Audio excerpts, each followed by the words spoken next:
मुरांबा मालिकेच्या आजच्या भागाचे अपडेट जाणून घेऊया आपल्या आजच्या या व्हिडिओमध्ये. चला तर मग प्रेक्षकांनो, अजिबात वेळ वाया न घालवता सुरुवात करूया आपल्या आजच्या या व्हिडिओला. तर आता आपण इथे पाहणार आहोत की आता पासिंग द पिलोचा जो गेम आहे तो फक्त 3च लोकांमध्ये उरलेला आहे आणि तो म्हणजे साई, अक्षय आणि रमा.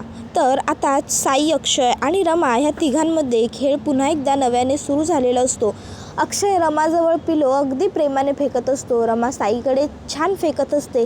साई अक्षयकडे रागाने फेकत असतो. असं आता छान तिघांचं खेळणं सुरू असतं. तिघंजण खेळत असतात. आता साईला वाटत असतं की अक्षय हरणार आणि मी आणि रमा शेवटीला राहणार, पण होतं मात्र काहीतरी वेगळंच. आता आपण पाहतो की हे तिघं पुढे खेळत चाललेले असताना अगदी अचानकपणेच आता आरोही म्युझिक बंद करते आणि जेव्हा आरोहीने म्युझिक बंद केलेली असते तेव्हा जी पिलो असते ती साईच्या हातात असते. आता साई हरलेला असतो तर अक्षय म्हणतो साई हरला. त्यावर संध्या म्हणते की नाही असं कसं हरला माझं पोट्या, नाही मला काही हे मान्य नाही आहे, नाही असं नाही होऊ शकत. त्यावर सगळे म्हणतात की अहो म्युझिक बंद झालं. त्यावर मग आता संध्या म्हणते अहो ती आरोही पोट्टी लहान आहे ना, होऊ शकतं चुकून तिच्याकडनं, ठीक आहे. त्याबरोबर मग आता लगेचच इरावतीसुद्धा म्हणते की ठीक आहे, परत खेळूया, परत खेळा, काही हरकत नाही, परत खेळा हां, काही हरकत नाही. मग आता आरोहीला इरावती म्हणते तू आरोही पुन्हा म्युझिक लाव गं. आरोही म्हणते पण एकदा आऊट झाला आहे ना काका. त्याबरोबर इरावती म्हणते तुला लाव म्हटलं ना. तशी आरोही बिचारी लगेचच पुन्हा म्युझिक प्ले करते. त्यानंतर मग पुन्हा खेळायला होते सुरुवात. मग पुन्हा साई अक्षयकडे फेकतो, अक्षय रमाकडे फेकतो, रमा साईकडे फेकते. पुन्हा तेच छान चक्र सुरू असतं. आता पुन्हा वेळ आलेली असते ती म्हणजे म्युझिक थांबवण्याची आणि आता आरोहीने पुन्हा एकदा म्युझिक थांबवलेलं असतं. आता म्युझिक थांबवते आरोही तेव्हा ही पिलो साईच्याच हातात असते. मग साई म्हणतो आता फायनली मी हरलोय आणि आता मी हरलोय म्हणून मला एक छान कविता करायची आहे. रमा मी तुमच्यावरती कविता केली आहे. आणि मग साईने केलेली कविता साई रमाला बोलून दाखवतो. आता साई कविता बोलून दाखवतो त्यावेळी रमाला खरोखर खूप छान वाटतं आणि रमा म्हणत असते खरंच साई खूप छान. त्यानंतर मग साई म्हणतो की चला आता थोड्याच वेळात मी आणि रमा आम्ही दोघंजणं या नवीन वर्षाचा पडदा फाडून बाहेर येणार आहोत. त्यानंतर मग आता वेळ आलेली असते ती फक्त अक्षय आणि रमामधल्या खेळाची. मग अक्षय रमाकडे फेकत असतो, रमा अक्षयकडे फेकत असते. गेम अगदी छान सुरू असतो आणि आता वेळ आलेली असते ती म्हणजे म्युझिक बंद करण्याची आणि आरोहीने म्युझिक बंद केल्यावर पिलो जी असते ती अक्षयच्या हातामध्ये उरलेली असते. आता साईला तर हेच हवं असतं की अक्षयने हरावं आणि त्यामुळे आता साईला अक्षय हरण्याचा पुरेपूर आनंदही झालेला असतो. तर आता सगळे मुकादम कुटुंब बघत असतात की आता पुढे काय होणार. त्याबरोबर आता इकडे इरावती आत्या हिला मात्र ह्या सगळ्याची मज्जा येत असते. अक्षय आणि रमा खेळत असताना अक्षय हरलेला असतो तर अक्षय म्हणतो मला माझं हरणं मान्य आहे. आता अक्षयने हरणं मान्य आहे म्हटल्यावर रमा ही अक्षयकडे गुपचूप बसून बघत असते. ती काही बोलत नसते, काही सांगत नसते. ती फक्त शांतपणे अक्षयकडे बघत असते. आणि मग त्यानंतर अक्षय आता म्हणत असतो तर आता मी हरलोय म्हटल्यावर माझ्या मनात जे काही असेल ते मी सुद्धा बोलणारच की. आणि माझ्या मनात आहे ते म्हणजे रमाने आता तिला हे पुढचं वर्ष कोणाबरोबर घालवायचं आहे त्याचं नाव घ्यायचं, त्याच्यासोबत जाऊन उभं राहायचं. मग अगदी तो कोणीही असू शकतो, साईही किंवा अक्षयही, कोणीही. आता अक्षयने हे जे काही बोललेलं असतो त्यामुळे आता साईला तर कॉन्फिडन्स असतोच की रमा तर येणार माझ्या शेजारी आणि उभ्याही राहणार. पण आता रमा अक्षयकडे जाते. आता रमाला अक्षयकडे जाताना बघून साईच्या चेहऱ्यावरचे रंग बदलतात. पण रमा अक्षयच्या समोरून साईकडे येते आणि म्हणत असते की मला माझं संपूर्ण पुढचं आयुष्य साईबरोबरच व्यतीत करायचं आहे. आणि मग अक्षय हे सगळं स्वतःच्या डोळ्याने बघत राहतो. तर साई हा अक्षयला म्हणतो अक्षय मित्रा बघितलंस ना, नशीब लागतं रे, आपल्याबरोबर आपल्याला हव्या असलेल्या व्यक्तीने असायलासुद्धा ना नशीब लागतं, समजलं.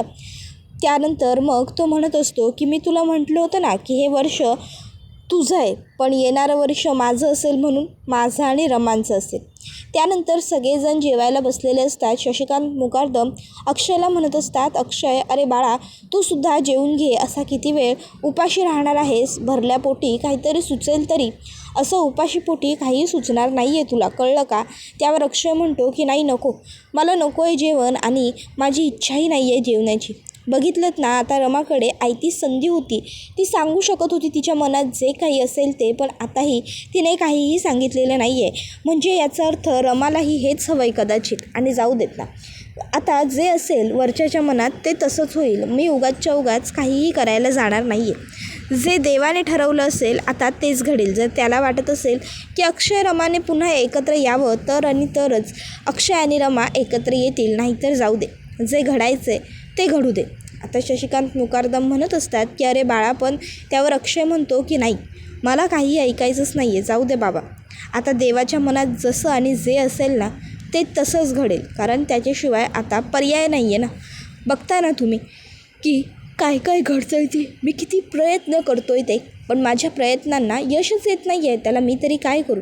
त्याबरोबर मग अक्षय हा तिकडनं जातो.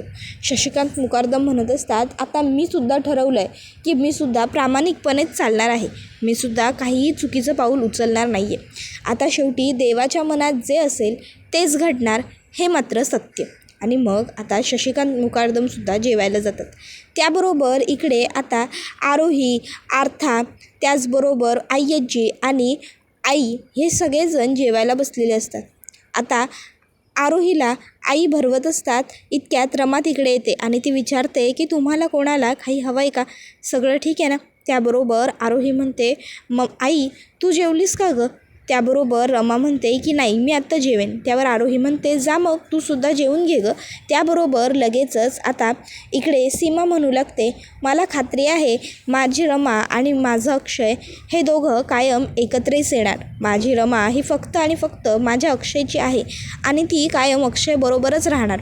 त्याबरोबर आता आरोहीला आनंद होतो, पण ती गप्प बसते. त्याबरोबर आय्यज्जी म्हणतात की जर असं झालं ना, रमा जर नवीन वर्षात अक्षय बरोबर असेल ना, तर मी तेव्हाच गोड खाईन. आणि मग ते त्यांच्या ताटातली खिरीची वाटी बाजूला काढून ठेवून देतात. त्याबरोबर आरोहीही तसंच करते आणि आर्थाही तसंच करते. त्यानंतर आता 2025 फाडून 2026मध्ये येण्याची वेळ आलेली असते. आता साई आणि रमा हे दोघंजणं हे साल फाडून येणार असतात. तर अक्षयला मात्र खूप वाईट वाटत असतं. साई म्हणत असतो, तर तर तर प्लीज प्लीज प्लीज सगळ्यांनी इकडे द्याल का लक्ष प्लीज? हे बघा, आता मी आणि रमा आम्ही दोघंजणं फायनली जाऊन हे जे काही पोस्टर आहे ते फाडून आता 2026 सालचं स्वागत करणार आहोत. चला तर मग बघूया 2026चं स्वागत. त्याबरोबर संध्या आता टोमणा मारत म्हणते की कोणीतरी काहीतरी वेगळंच म्हणालं होतं, पण घडतंय मात्र काहीतरी वेगळंच. त्याबरोबर मग इरावती ही लगेचच संध्याला खुणावते, जाऊ देत ना संध्या, काय गं तू पण? आणि मग आता लगेचच आय्यज्जीसुद्धा म्हणतात की मी जे म्हटलं आहे ना ते तसंच घडणार. बघशील, येणार तर अक्षय आणि रमा नवीन वर्षात एकत्र येणारच. काय ना, बाजी पलटायला वेळ लागत नसतो, लक्षात ठेव. त्याबरोबर मग आता अक्षय हा मात्र काहीच बोलत नसतो. तो गप्पपणे उभा असतो आणि हे जे काही घडत असतं ते सगळं तो शांत नजरेने बघत असतो. त्याबरोबर आता साई म्हणत असतो, माय काय चालू आहे तुझं? शांत राहा ना तू. रमा तुम्ही येत आहे ना? अक्षय तुझं लक्ष आहे ना इकडे? तू बघा आता मी आणि रमा कसं या नवीन वर्षाचं स्वागत करतो ते. रमा चला. आणि मग आता साई आणि रमा हे दोघंही जणं त्या पोस्टरच्या मागे आलेले असतात. आता ते दोघं हात पकडून तिकडे चाललेले जाणारच असतात. इतक्यात अचानक लाईट्स जातात. आता लाईट्स अशा अचानक कशा गेल्या या गोष्टीमुळे सगळ्यांनाच टेन्शन येतं. त्याबरोबर सगळेजण इकडे तिकडे बघू लागतात, लाईट्स कशा गेल्या अशा अचानक, लाईट्स कशा गेल्या अशा अचानक, ही चर्चा सगळीकडे वाजू लागते. त्याबरोबर आता इरावती लगेचच संध्याला म्हणते, संध्या अहो बघा ना, कोणी असेल तर सांगा की लाईट बघायला. त्यावर संध्या म्हणते, हो हो काहीतरी झालं असेल, मी काय करायचं ते बघते. त्याबरोबर लगेचच आता इकडे साई म्हणतो, रमा तुम्ही जरा इथेच थांबाल का? मी बघून येतो पटकन लाईटचं नेमकं काय झालं आहे ते. आणि मग साई तिकडनं निघून जातो. साई तिकडनं निघून गेल्याबरोबर अक्षयच्या चेहऱ्यावरती हसू येतं आणि मग अक्षय आता रमाबरोबर जाऊन उभा राहतो आणि हातानेच ते 2025 सालचं जे बॅनर असतं ते फाडतो आणि रमाला त्याच्यामधून बाहेर घेऊन येतो. आता अक्षयने हे सगळं जे केलेलं असतं ते बघून सगळ्यांनाच खूप मोठा आश्चर्याचा धक्का बसतो. हे सगळं अक्षयने अगदी बळजबरीने केलेलं असतं. त्याने जबरदस्तीने रमाच्या खांद्याला पकडलेलं असतं आणि रमाला आणलेलं असतं. तर हे बघून मुकादमांना मात्र फारच आनंद झालेला असतो, कारण जे मुकादमांना हवं असतं, अक्षय आणि रमाने एकत्र यायला हवं, तेच तर शेवटी घडलेलं असतं आणि अक्षय आणि रमा हे दोघंजण एकत्रही आलेले असतात. आरोहीलासुद्धा खूप आनंद झालेला असतो. सगळे मुकादम टाळ्या वाजवत असतात. इतक्यात त्या ठिकाणी साई आलेला असतो. आता रमाला असं अक्षयच्या मिठीत बघून साईला खरं तर राग आलेला असतो, पण तरीही साई स्वतःवरती ताबा ठेवतो आणि घड्याळात बघतो तर घड्याळात 12 वाजलेले असतात आणि आता अक्षय मोठ्याने ओरडतो, happy new year to you all. त्याबरोबर सगळेजणसुद्धा बाकीचे मोठ्याने ओरडतात, happy new year, happy new year. त्याबरोबर आता साईला तर खूप राग आलेला असतो आणि संध्यालासुद्धा खूप राग आलेला असतो. पण आता इरावती ही लगेचच संध्याला म्हणते की शांत राहा. इरावतीने सांगितल्यामुळे संध्या शांत राहते. तर आता इरावती साईलासुद्धा सांगते की तूसुद्धा शांत राहा. मग साई आणि संध्या दोघंही शांत राहतात. त्याबरोबर आता इकडे अक्षय हा रमाचा हात स्वतःच्या हातात घेत असतो, पण रमा हात देत नसते. मग अक्षय रमाच्या खांद्यावरून हात टाकतो, रमाला मिठीत घेतो आणि साईला म्हणतो, साई बघितलंस ना, शेवटी मला जे हवं होतं ते घडलंच. अक्षय आणि रमा एक होते आणि एक आहेत आणि कायम असेच एकत्र राहतील नवीन वर्षात सुद्धा. Happy new year darling. आणि मग आता लगेचच इकडे पुन्हा एकदा इकडे जे घडायला नको असतं, जे इरावतीला नको असतं तेच घडलेलं असतं. त्याबरोबर नंतर दुसऱ्या दिवशी सगळेजण छान ब्रेकफास्ट करत असतात. सगळ्यांचं सगळं सुरळीत सुरू असतं. इतक्यात त्या ठिकाणी संध्या आलेली असते. आता संध्या येते आणि रागारागात तिथे बसून घेते. आता संध्या आल्यावरती साई संध्याला म्हणत असतो, माय आवाज शिकावून बसली तू, घे ना काहीतरी खाऊन, घे पोहे, घे पोहे, थंड होऊन राहिले बघ. त्याबरोबर संध्या ही लगेचच साईला म्हणते, नको आहे मला पोहे बी. आणि मग ती आता पुन्हा गप्प बसते. त्यावर साई म्हणतो, अरे माय काय झालं, नवीन वर्षाची सुरुवात अशी काऊन करून राहिली. त्यावर मग संध्या म्हणते, नवीन वर्षाची सुरुवात काय चांगली झाली आहे रे, काल रात्री काय तमाशा घडला तू विसरलास का तू. त्याबरोबर लगेचच आता अण्णा म्हणत असतात, काय चाललं आहे तुमचं. हे बघा संध्याताई, जे काही घडलं ना काल रात्री, ते काल रात्री घडून गेलं. आता तुम्ही काय पुन्हा सतत त्याच विषयावर चर्चा करत राहणार आहात का. यामुळे फक्त आणि फक्त आपल्या सगळ्यांना मनस्ताप होऊ शकतो, त्या व्यतिरिक्त काहीही नाही, कळलं ना. मग त्यामुळे उगाच आता पुन्हा तोच विषय काढायला नको, आपणच बंद करायला हवा. त्याबरोबर संध्या म्हणत असते, पण बघितलं ना काल अक्षयने काय केलं ते, माझ्या पोट्याला डावलून रमाचा हात धरला कसं, शी मला तर बोलवू नाही राहिलं बाप्पा. त्याबरोबर मग साई म्हणतो, आई जाऊ दे ना वो माय, जे घडलं ते घडलं, आता कशा पाहिजे त्या विषयावर बोलून राहिली तू. त्याबरोबर मग रमा म्हणत असते, आई तुम्ही का मला दोष देताय, मी काय केलं आहे. त्याबरोबर मग संध्या म्हणत असते, सगळं तुझ्याच तर मनाप्रमाणे घडून राहिलं ना, तुला हेच हवं होतं ना गं, म्हणूनच तू गप्प बसली. त्यावर रमा म्हणते, अहो मला काय हवं होतं आई, का मला प्रत्येक वेळी तुम्ही बोलत असता. आता तुम्ही सांगताय तसं वागते आहे ना मी, मुकादमांबरोबर फटकून वागते आहे ना, मुकादमांना त्रास होईल असं बोलते आहे ना मग. त्याबरोबर मग आता संध्या म्हणत असते, अजूनही तुझं ना त्या मुकादमांना बोलण्याबरोबर तू भुलून जाते, अजूनही तुझ्या मनात आहे ना तो अक्षय घर करून राहिला आहे जसं काय. त्याबरोबर रमा म्हणते, अहो काय बोलताय तुम्ही हे आई. त्याबरोबर संध्या म्हणते, तेच तर मी पण म्हणून राहिले ना, काय करून राहिली तू सुधर ना, आता लग्नाले 15 दिवसच राहिलेत ना तुमच्या, मग तू असं सतत त्या अक्षयच्या मागे पुढे करत राहिली तर ते कसं चालेल. तुझं आता साईबरोबर लग्न होणार आहे, ही गोष्ट तुला का लक्षात राहत नाही ग पोट्टे. त्याबरोबर रमा म्हणत असते, आई हो बास प्लीज थांबा, मला माहिती होतं का की तिथे अक्षय येणार आहेत किंवा अक्षयची फॅमिली येणार आहे म्हणून. उलट मी तर साईना स्पेशली सांगितलं होतं की आपल्या घरच्या कार्यक्रमात मुकरदमांना बोलवायचं नाही, उगाच आपण वाद घालायचा नाही, आपण वाद टाळायचा. पण काल साईंनी न्यू इयर पार्टी ठेवली होती ते मला माहीत नव्हतं. त्यांनी काल अक्षयच्या फॅमिलीला बोलावलं होतं हेही मला माहीत नव्हतं. मग या सगळ्यात माझी चूक काय होती? त्याबरोबर अण्णासाहेब म्हणतात, बरं बाद झालं आता, तुम्ही वाद घालत बसू नका, दोघीजणी खाऊन घ्या. त्यावेळी रमा मला भूक नाही आहे एवढं बोलून तिकडनं निघून जाते. रमा गेल्यावर साई म्हणतो, माईक काय हो हे? त्याबरोबर संध्या म्हणते, बरोबरच बोलून राहिले ना मी. अरे मी जर असं बोलत राहिले ना तरच ती रमा फटकून वागेल त्या मुकारदमांबरोबर. त्यावर साई म्हणतो, अगं माय. त्यावर आता लगेचच इकडे अण्णासाहेब म्हणतात, बरं पुरे, त्यांच्या प्रत्येक शब्दावर तू प्रतिउत्तर द्यायलाच हवं असं काही नाही आहे, समजलं? त्याबरोबर गपचूप नाश्ता करा सगळ्यांनी आता, असं अण्णासाहेब म्हणतात. सगळेजण गुपचूप खाऊ लागतात. तर इकडे अक्षय याने रमासाठी एक काहीतरी टेस्टी डिश बनवून आणलेली असते. आता अक्षय अचानक असा केबिनमध्ये येतो. त्यामुळे रमा म्हणते, काही मॅनर्स आहेत? नॉक वगैरे करून येता येतं ना? त्याबरोबर अक्षय म्हणतो, अहो नॉक करून येतो ते अनोळखी लोकांच्या केबिन्समध्ये ना, तुम्ही तर माझ्या नाही म्हणजे तुमच्या केबिनमध्ये नॉक करून येण्याची गरजच मला वाटली नाही, म्हणून मी न नॉक करता सरळ थेट आतमध्ये निघून आलो. काय बाय द वे घ्या ना, मी तुमच्यासाठी ही रेसिपी खास बनवली आहे, धर रमा ट्राय कर. त्याबरोबर रमा म्हणत असते, हे बघा मला काहीही नको आहे तुमच्याकडनं, कळत नाही आहे? अनायसे तुम्ही आलाच आहात तर माझं तुमच्याकडे एक काम होतं. त्यावर अक्षय म्हणतो, अहो एक काय 10 काय मग सांगा, तुम्ही जे काम सांगाल ते मी करायला तयार आहे. त्यावर रमा म्हणते, सांगते बसा. मग अक्षय बसतो. रमा त्याला सांगत असते की लग्नपत्रिकेचा मजकूर लिहायचा आहे. अक्षय म्हणतो, कोणाच्या? आपल्या लग्नपत्रिकेचा मजकूर? त्यावर रमा म्हणते, माझ्या आणि साईंच्या लग्नपत्रिकेचा मजकूर. घ्या बसा लिहायला.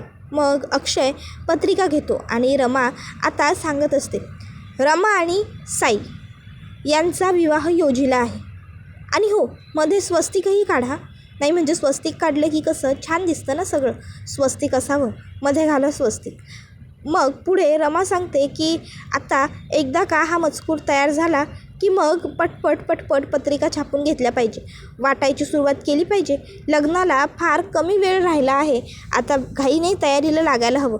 तुम्ही म्हणाला होतात ना की तुमचा कोणीतरी मित्र आहे म्हणून तो 4 तासात पत्रिका करून देईल म्हणून प्रिंट, मग आता त्याच्याकडनंच 4 तासात या सगळ्या पत्रिका तुम्ही प्रिंट करून घ्या आणि वाटायला सुरुवात करा.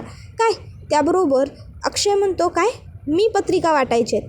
त्याबरोबर रमा म्हणते, हो ऑफकोर्स तुम्हीच पत्रिका वाटणार ना. मग तुम्ही म्हणाला होतात ना की तुम्ही या सर्व लग्नात खूप छान काम कराल म्हणून, तुम्ही सगळं लग्न व्यवस्थित मॅनेज करणार म्हणून, मग आता तुम्हाला करावं तर लागतील का? मग बरं बघू जरा मजकूर. आणि मग रमा आता तो पेपर हातामध्ये घेते आणि आता ती बघते की अक्षयने चुकून त्यावरती लिहिलेलं असतं अक्षय आणि रमा.